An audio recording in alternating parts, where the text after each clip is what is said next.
Bonjour à tous, alors aujourd'hui, petit exercice de proba conditionnel destiné plutôt au terminal spécialité maths.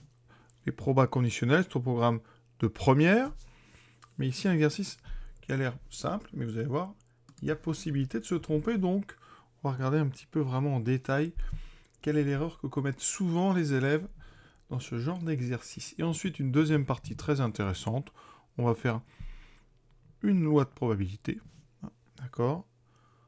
Et on va calculer ce qu'on appelle une espérance mathématique. Donc, deux points intéressants. Tout d'abord, réussir à faire un arbre, avec ici un piège. Et ensuite, une deuxième partie, travail sur les lois donc, de probabilité, variables aléatoires et calcul d'espérance. On est parti. Alors, regardons le texte avec attention. Une revue professionnelle est proposée en deux versions, papier ou consultable via Internet. D'accord? Donc, ce qu'on appelle l'édition électronique. Dans le texte, édition papier, ça sera l'événement A. Édition électronique, l'événement B. Jusque-là, on est pas mal. Quand on met une barre au-dessus, vous le savez, c'est l'événement contraire, donc pas de souci. A barre contraire de A, B barre contraire de B. On vous propose un arbre, mais qu'on ne remplira qu'à la deuxième question, à la question 1B. Donc ça va nous laisser le temps de lire un petit peu le sujet hein, avec vraiment beaucoup d'attention. C'est très important en probabilité de lire les sujets calmement. Donc, on nous dit quoi? Qu'il est possible de s'abonner à une seule des deux éditions ou s'abonner à l'édition papier et à l'édition électronique. Voilà.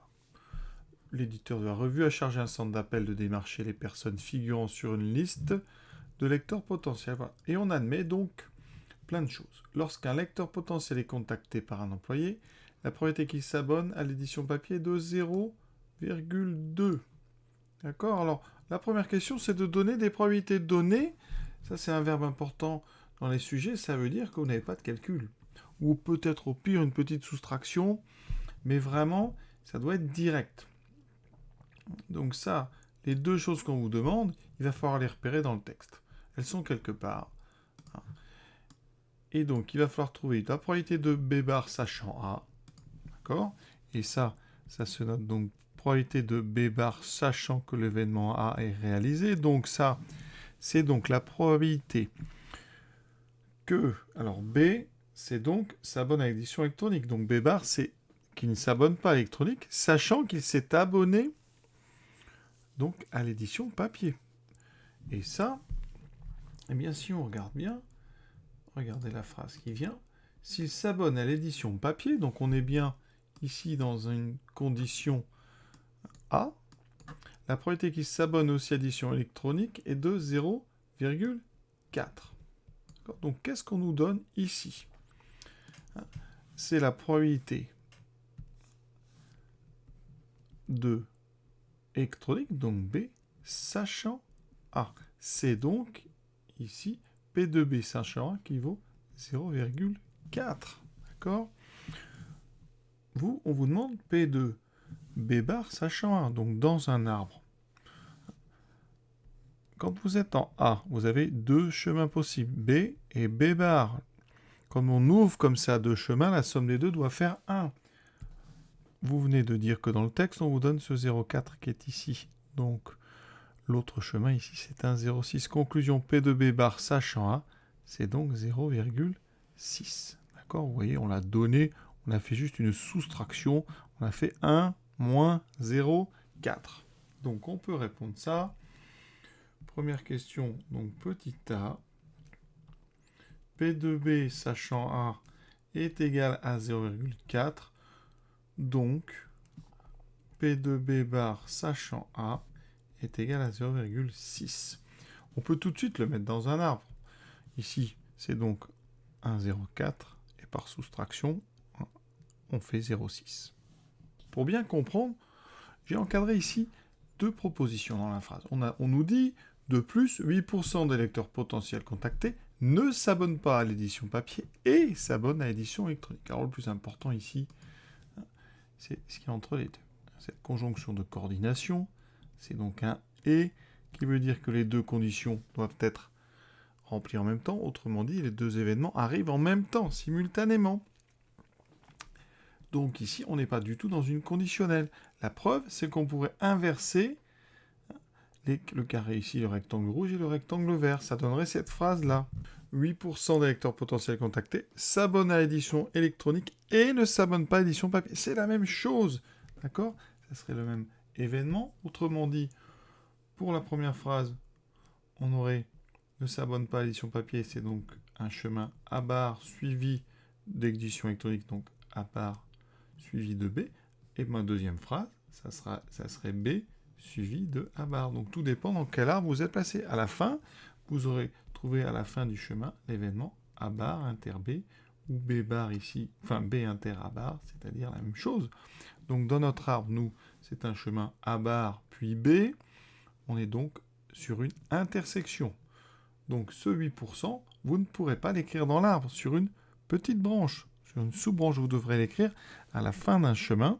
C'est le chemin à barre interbé. C'est ce que vous trouverez ici en réalisant le produit de ce que vous aurez rencontré. Et ici, vous aurez donc 8%, 0,08. Et ça, comprenez bien la première question, donner la probabilité de A barre inter B. On ne vous demanderait pas ça. Vous ne demanderez pas donner s'il y avait un calcul. Donc faites bien attention.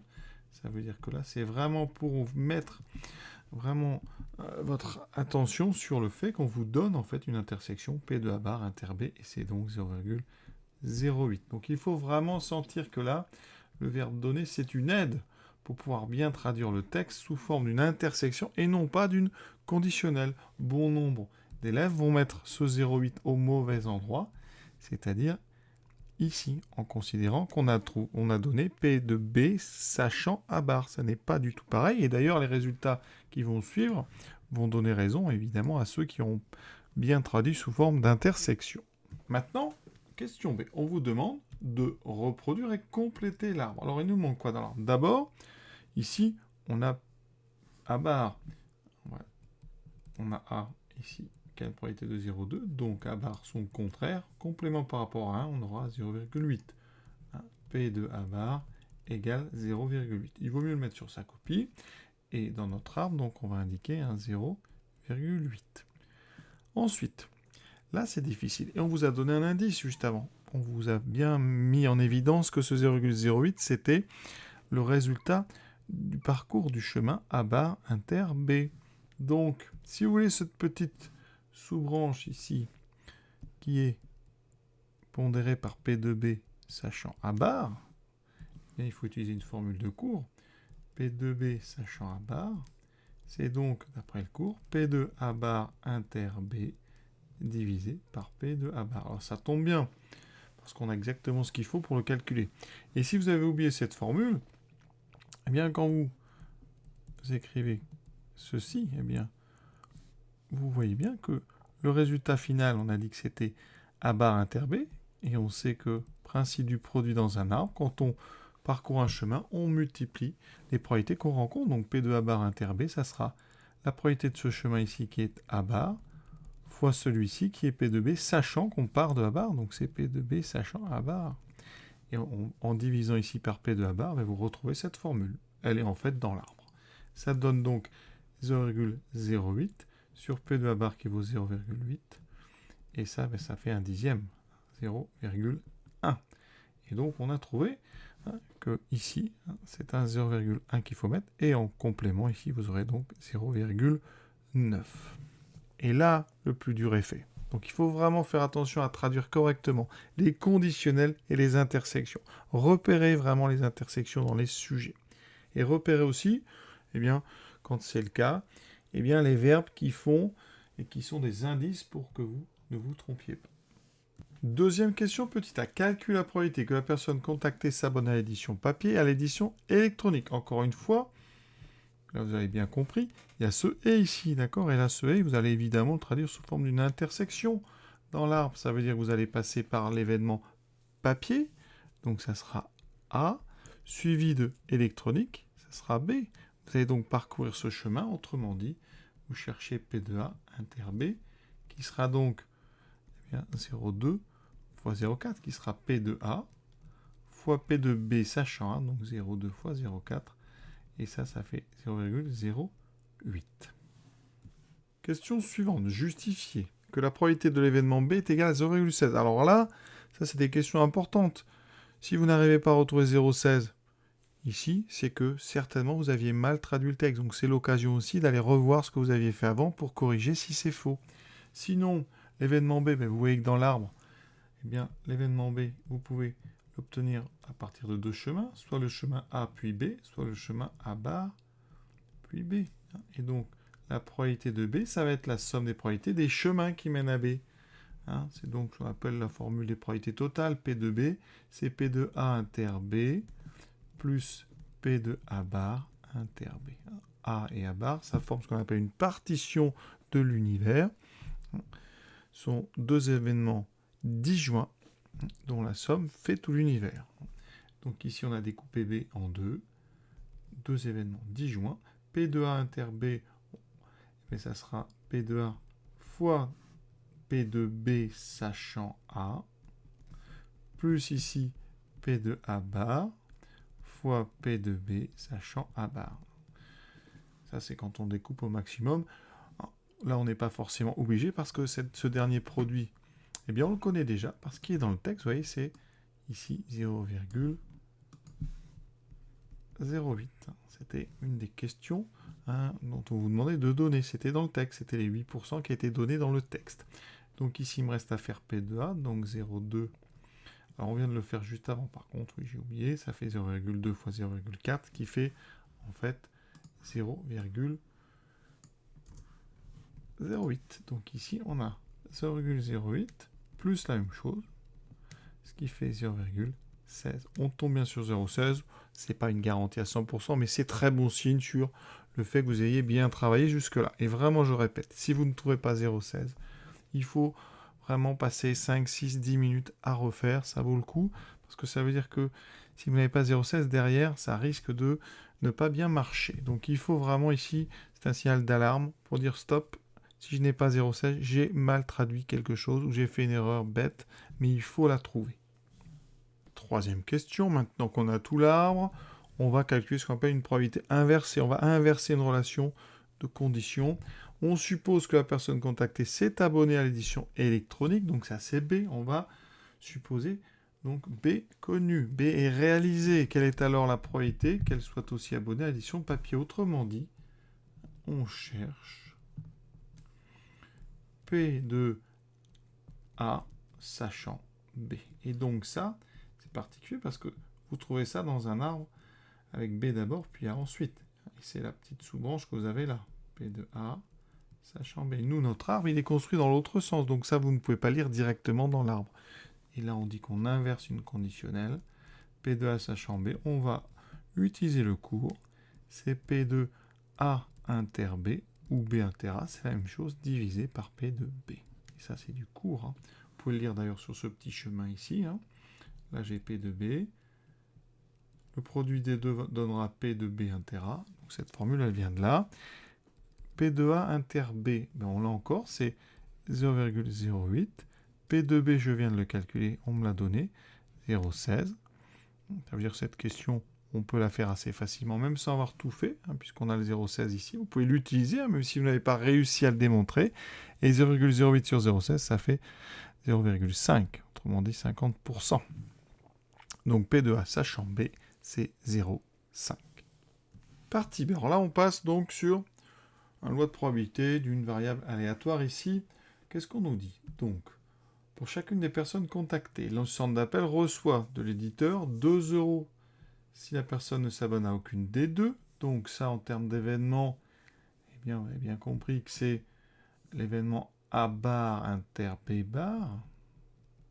Donc c'est le chemin du bas, ça. Donc si je calcule P de A bar inter B bar, d'après mon arbre, ça va très vite, ça fait 0,8 fois 0,9, ça fait 0,72. Donc la probabilité d'avoir 2 euros, c'est donc ici 0,72. Ensuite, 10 euros si la personne s'abonne uniquement à l'édition électronique. Donc là, ça veut dire qu'elle ne s'est pas abonnée au papier. Donc on a A bar inter B. C'est le chemin qui est juste au-dessus. Je calcule donc P de A bar inter B. Ça fait 0,8 fois 0,1. Alors on l'a déjà calculé d'ailleurs avant. Ça ça fait 0,08. Et donc, j'ai 8% ici des clients qui ont donc du 10. Ça fait ici 0,08. 15 euros. Alors, 15 euros si la personne s'abonne uniquement au papier. Donc, ça, il me faut P2. Alors, il me faut le papier, donc A, mais pas le numérique. Donc, P2A, inter B bar dans l'arbre. Vous voyez que c'est le chemin qui fait 0,2, puis on multiplie par 0,6, ça me fait 0,12. Alors ici, deux façons de finir. Soit, eh bien, vous utilisez le fait que la somme des 4 vaut 1. Donc pour l'instant, j'ai 0,72 plus 0,08, ça fait 0,80. J'ai 0,92, donc ici, eh bien, je dois trouver 0,8. 0,08. Sinon, on recalcule ça grâce à l'arbre en faisant, donc 20 euros, c'est les deux éditions, c'est A inter B, ça me fait 0,2 fois 0,4 et je trouve 0,08. Donc ça confirme bien ce que j'ai fait. Donc voilà ce qu'on appelle une loi de probabilité. C'est donc un tableau, souvent on le présente souvent un tableau, qui donne les probabilités des différentes valeurs que peut prendre notre espérance, notre variable aléatoire. Ici, la variable aléatoire, eh bien, c'est la somme reçue en euros. Variable aléatoire. Maintenant, utilisation de cette loi de probabilité, proposée en expliquant votre démarche une estimation de la somme que le centre d'appel recevra de l'éditeur s'il parvient à contacter 5000 lecteurs potentiels. Alors, première chose qui vient à l'esprit, c'est le calcul d'une espérance. Donc on va faire ça. Alors le calcul d'une espérance, pour l'instant on ne s'occupe pas des 5000 lecteurs potentiels, et donc calcul de ce qu'on appelle l'espérance, donc E de x. Alors ici, il faut quand même définir ce que c'est x, et donc x, c'est la somme reçue en euros. C'est une variable aléatoire, et donc pour calculer son espérance, eh bien on fait une moyenne en considérant les probabilités comme des coefficients, et les ici 2, 10, 15 et 20, ce seraient des valeurs, donc on aurait 0,72 fois 2, plus 0,08 fois 10, plus 0,12 fois 15, plus 0,08 fois 20. Et le nombre qu'on obtient ici s'appelle l'espérance de x. Et on expliquera juste après comment on peut l'utiliser. Donc, les multiplications. Alors, là, j'ai 2 fois 0,72, ça fait 1,44, plus ici 0,8. Alors, 12 fois 15, ça fait 180. Donc là, j'ai 1,8. Et là, j'ai 20 fois 0,8 qui doit faire, donc 2 fois 8, 16. Donc j'ai, si on multiplie par 10, ça fait 80 centimes, donc 1,6. On ajoute tout ça, donc ça finira par un 4. 6 et 8, 14. Et 8, 22. 22 et 4, 26. J'ai un 6, donc ici, je n'avais pas gardé ça. Un 6. Et donc j'ai 2, 3, 4, 5. 5,64. Alors l'espérance, c'est une moyenne. Bon, ça vous dit, en moyenne, combien vous pouvez espérer récupérer à chaque fois que vous aurez contacté un lecteur. Évidemment, cette valeur n'a de sens que si on réalise un grand nombre de fois l'expérience. Donc ici, 5000, c'est un grand nombre de fois, donc ça commence à avoir du sens. Donc on peut espérer, ici, donc, le centre d'appel, on peut espérer donc récupérer ou recevoir 5000 fois 5,64 euros. Alors combien ça vaut? Alors on pose ça, évidemment vous, lors des devoirs, vous faites la calculatrice, donc on a 3 zéros, on peut mettre tout de suite nos 3 petits points, 5 fois 4, 20, je retiens 2, 5 fois 6, 32, 32, je retiens 3, 5 fois 5, 25 et 3, 28. Ensuite, j'ai deux chiffres ici après virgule, j'ai donc 28 200. Donc on peut espérer recevoir 28 200 euros. Autre méthode. On sait qu'on a donc 5000 lecteurs. 5000 lecteurs. Donc, on peut espérer, avec les pourcentages, les probabilités qu'on a calculées, on peut espérer Donc 72% qui vont rapporter 2 euros, 8% qui rapporteront 10 euros, 12% qui rapporteront 15 euros et 8% qui rapporteront 20 euros. Alors 72% de 5000.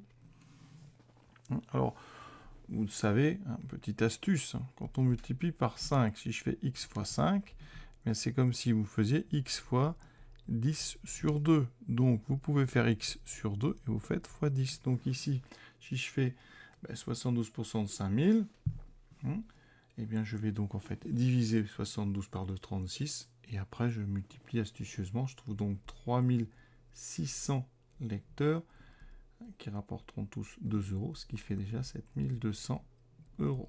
Ensuite, 8% de 5000, eh bien, je divise par 2. D'accord? Ça va faire donc 4. Donc ça fera 400. J'ai donc 400 qui vont me rapporter 10. Ça fera donc ici 4000. Ensuite, 12%, eh bien, ça fera donc ici 600. 600 qui me rapporteront 15. Donc, ça me fait 9000. Et il me reste donc 8%, ça fait, on l'a dit, 400. Qui me rapporteront 20 euros, qui me fait 8000. Alors, vous pouvez vérifier, la somme fait bien 5000. Et si j'ajoute tout ça, eh bien, j'ai donc 200. Ensuite, 7 et 4, 11 et 9, 20, 28. J'ai bien 28 200. Donc, on peut espérer, effectivement, avoir 28 200 euros. Et vous voyez que là, on est parti des 5000. On a découpé la population des 5000 en une population, on va dire, idéale, qui correspondra à notre probabilité. Et ensuite, on calcule avec cette population ce qu'on va gagner. Et on trouve évidemment le même nombre qu'avec notre première méthode, qui utilisait donc ce qu'on appelle l'espérance mathématique, qui est une donnée qu'on calcule et qui permet, quand on fait un grand nombre d'expériences, d'avoir une estimation assez intéressante de notre valeur totale. Voilà, l'exercice est à présent terminé. J'espère que ça vous a plu. À très bientôt.